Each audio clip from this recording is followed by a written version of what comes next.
That's right, everybody. I think we're witnessing KingCobraJFS just completely deteriorate in front of our eyes.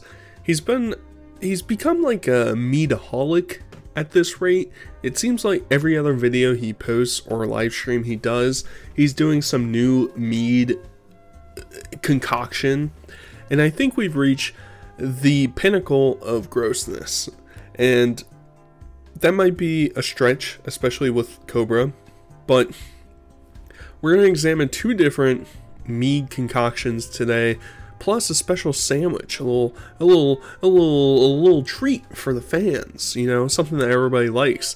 But you can just tell he's struggling, and I'll comment on it probably again later, but I think the duster is absolutely destroying this man, destroying him, because listen to how he's breathing. And he's chewing through this concoction. I won't spoil it, but it's not looking good, dudes.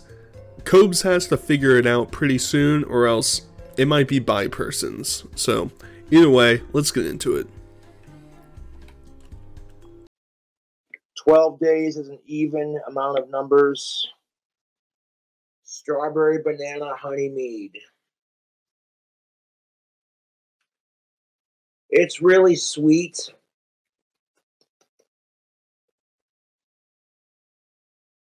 Ooh, yeah, I'm starting to feel that right in here.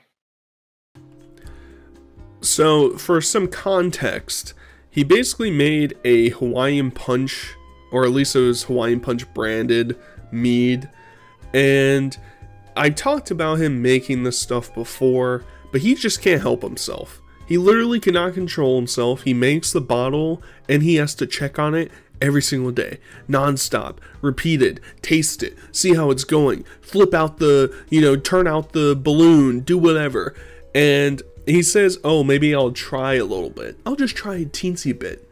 And then he ends up drinking the entire bottle. And the funny thing about this one is, he basically started it at the beginning of October, and he's like, I'm gonna let it go until like the end of October. I'm gonna let it ferment. And of course, he can't control himself, and he opens the bottle and he says, oh, let me get a little swig, a little tiny swig. And then it just all falls apart from there. And I'm not an expert mead maker. I don't make alcohol in my house. I'm capable of going to the store to buy it.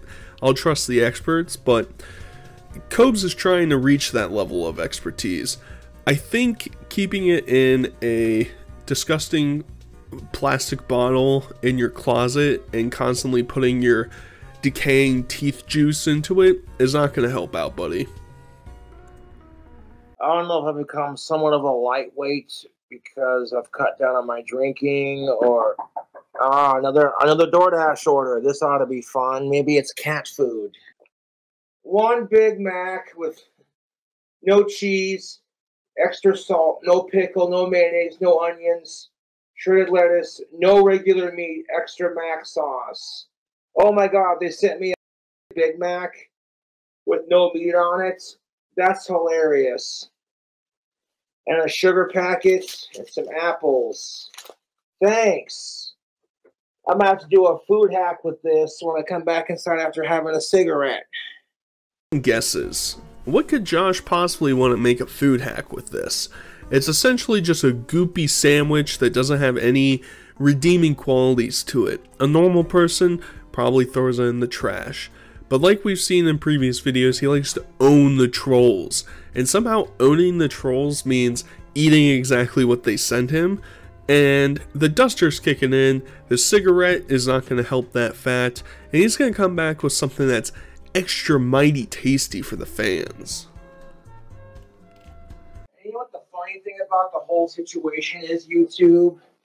Is my trolls have nothing in life. The only joy my trolls have in life is trolling KingCobraJFS. They have nothing outside of their sad existence on YouTube.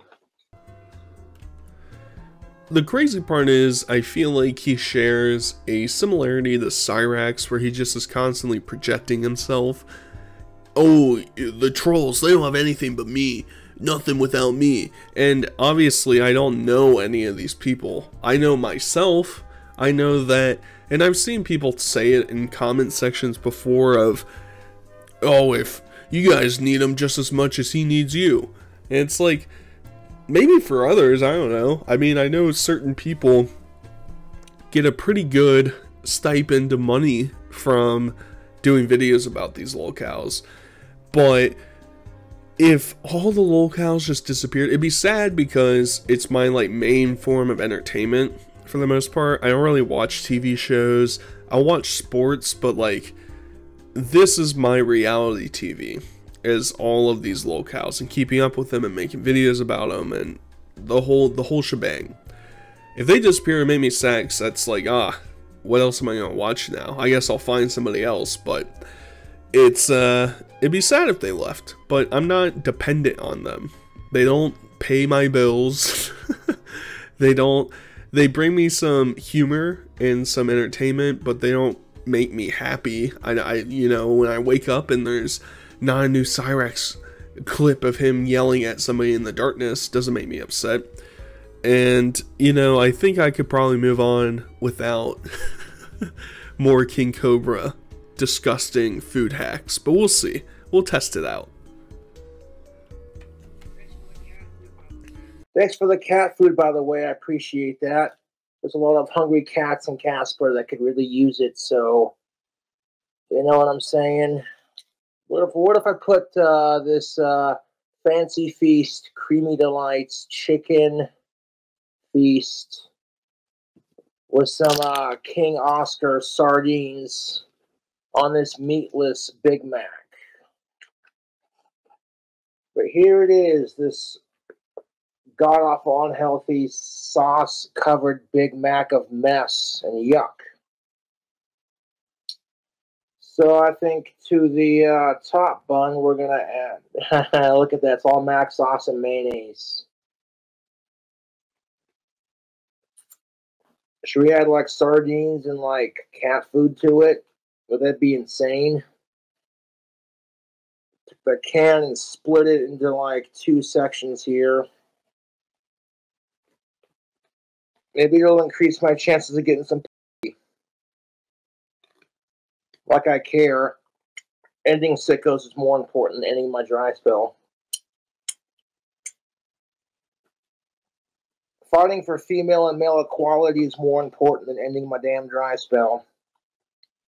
A cat food Big Mac? Ridiculous.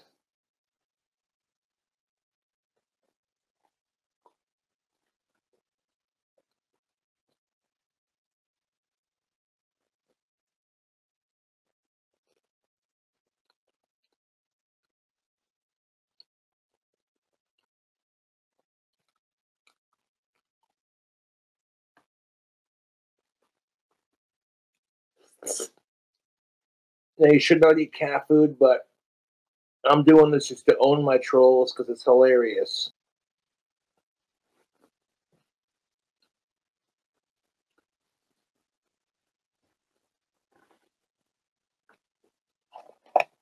It is absolutely revolting that I have to sit here and examine this. I feel sorry for all of you for not putting some warning ahead of what was about to come, but this man, he starts off with saying, hey, there's a lot of stray cats in Casper. Thank God I got cat food for it. Matter of fact, I'm gonna take a quick little bitesy, a quick little snag. And it's like, I'm pretty sure you all were sitting there as soon as he's like, I got cat food, you're like, oh God, it's going on the sandwich. It's gonna happen. And then he takes some sardines, throws it on there. And I think it's really funny that Cobra keeps saying, oh, I need to end sickos. You know, ending sickos is more important than getting a girlfriend. Cobra will never have a girlfriend. Ever. I know, harsh reality. Everybody already knows it, but he had his chance. Now he's a disgusting, smelly freak who lives inside of his cave and eats cat food and sardines all day. That's his diet. That and unfermented, disgusting fruit juice. It's not looking good, Tubes. It's not looking good. And his idea that he is somehow conquering or uniting men and women under one banner and that we're all equal now doesn't make any sense. What does he do? He sits here all day and yells at trolls, and then the trolls send him cat food and he eats it. And it's like, if anything, you're lowering the men's status. Maybe that's his goal. You know, instead of trying to push women up to the top, let's just bash men's status down into the ground to become equal with them. Not a bad idea, Cobra. Maybe you're on to something. Maybe I don't give you enough credit. I know it's unintentional, but respect where respect is due.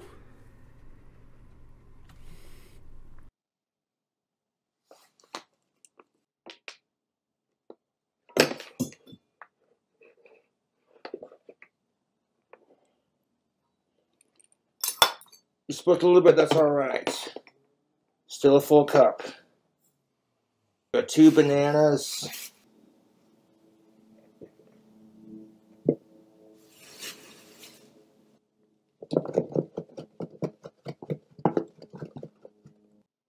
A little bit of cold water to swish around to get the excess out.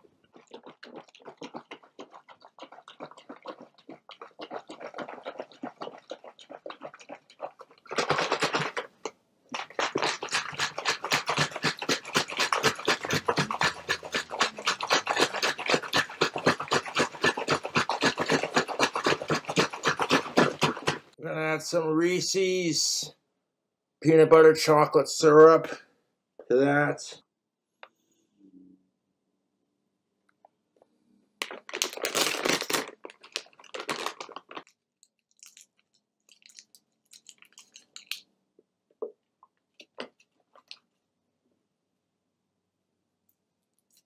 When you're adding bacon to your mead, to make it bacon flavored mead, you want the bacon bits to do it because it's already cooked and cured, so it won't get all funkified and rotten. I mean, what is there even to say? What is there even to say? This is a goddamn catastrophe. And the thing is, the autism is unbelievably strong in him making this mead. The duster hit way too hard. His remaining brain cells are completely fried. It's horrible. It's awful to see him because he reminds me a little bit. This is going to be a little bit harsh potentially, but if you've ever seen a high school's cheer team, sometimes they'll have a special needs person out there. Maybe they're doing, maybe they're spinning a baton, or they're running with the twirlers with the flags attached to it, and they're sort of doing their own thing. But they all sort of have this face that Josh has when he's sitting there shaking things around. It's sort of this hyperfixation that these select individuals tend to get when they are focused on a certain subject. It's a slight little curl of a smile, it's a blank expression, and it's the hyperfixation on the object. That is Josh to a T, and it's obviously associated with his Asperger's and associated with the duster that he's huffing nonstop, because it's awful. Disregard the fact he can't taste anything that's about to go inside this thing. Bananas, peanut butter cups, bacon for some reason. You could probably make a milkshake taste decently with these ingredients, but certainly not making alcohol out of this. It's a crime. It's really a crime. I was checking on my mead this morning, and well, I had to drain some of the liquid out and make it more watery. Here's the mead in question. I had to replace the balloon because it was, what I'm saying, the airlock was starting to push the mushed up banana into the balloon here, so I had to replace the balloon, and then I added some cold water to it. I have a feeling this is going to be some really, really good really good mead.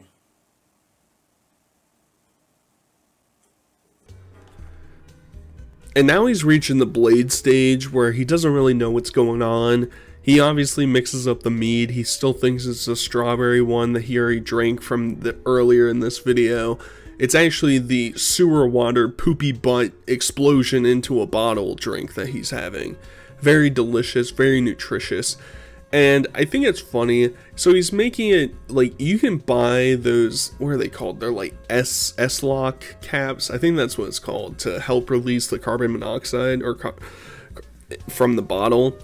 And they're cheap. They're like $1 a piece or something like that. They just attach to a cap. Instead, he's using balloons, which is interesting because I'm pretty sure that all the release of the gas into the balloon is probably disintegrating the balloon slowly and then releasing those rubber chemicals back into the mead, you know, poisoning himself essentially. So that's really cool, that's really nice, but he's the expert. He's gonna drink his poopy flavor. You can see the banana still in the bottle. And I don't know what I think he mentioned that he's gonna like drain it through a mesh or something afterwards, because obviously everything that's in there is not gonna like disappear. It's just gonna be chunks of goop in there. Ugh, dude. I'll try draining it just a little bit more. Well, what I'm doing is I'm blocking the banana and the bacon bits with my teeth, so I don't drink that and leave that in the bottle. But the liquid that we're getting from it is what I'm trying to drain out here. 1 second.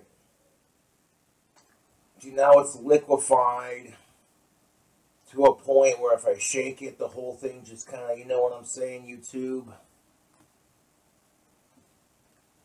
Oh, I got stuff all over my lips. Hold up. I don't know what you're saying, YouTube. I do know that you're wiping poopy butt water off of your lips with your shirt, and it just shows that we're not in the most sanitary conditions to be concocting alcohol and consuming anything that is about to come from his own decrepit mind. But I also don't understand his thought process of, well, there's too much liquid in here, so I have to remove the liquid, but then I add back water or something else into the liquid. It's also funny that he's adding, or in order to remove the liquid, instead of, you know, pouring it down a drain or doing something like that, he's like, I'll just suck it down. I'll just suck it down. It's delicious. Mind you, this is 24 hours after he started this. It's not fermented. He added a second packet of yeast to it, and it's gross. It's gross. But hey, maybe his decaying teeth juice is really gonna tie it all together, really give it that, you know, truffle taste that you're expecting at the end of the flavor. Who knows? As far as mead goes, tomorrow when I wake up, we'll be starting the next batch as well. I got a bunch of caramels that we're gonna throw in here with some apple chunks, and we're gonna be making it like an apple cinnamon. So we get a sneak peek of what's to come. It's a delicious apple caramel cinnamon concoction, and I don't know if I can take this shit no more, because Josh, buddy, old pal, what the hell is this? You're really expecting me to sit here and say, yeah, that looks good, that looks appetizing, that's gonna turn out really well. And I'm more impressed by the fact that he doesn't consume everything before he can have the time to actually make something. So I guess that's a bonus. I guess that's impressive. Either way, I'll keep you up to date as he goes about things, keeps you know, getting his alchemist mind behind creating these objects. But either way, until next time, I'll talk to you guys later. Peace.